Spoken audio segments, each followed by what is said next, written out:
पुणे एका दिवसात घडलेलं शहर नाही, शतकानुशतकांचा संघर्ष या मातीमध्ये मिसळलेला आहे.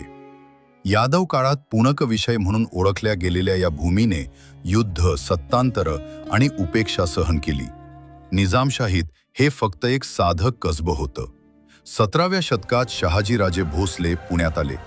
जिजामाता आणि बाल शिवाजी महाराजांच्या पावलांनी या भूमीचं नशीब बदलायला सुरुवात झाली.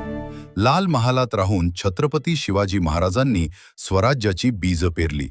पण तो प्रवास सोपा नव्हता. पेशवे काळात पुणे वैभवात न्हालं, राजकीय केंद्र बनलं, पण संघर्ष कधीच थांबला नाही.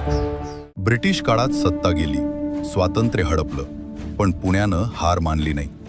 या शहरानं तलवार बाजूला ठेवली आणि ज्ञानाचा मार्ग स्वीकारला. शाळा, वाचनालय, महाविद्यालय उभी राहिली. विचारांची चळवळ सुरू झाली आणि पुणे बनलं विद्येचं माहेरघर. कारण साम्राज्य पडली, सत्ता बदलल्या, पण पुण्यानं ज्ञान सोडलं नाही. जर पुणे नसतं तर आजचं महाराष्ट्र वेगळंच असतं का?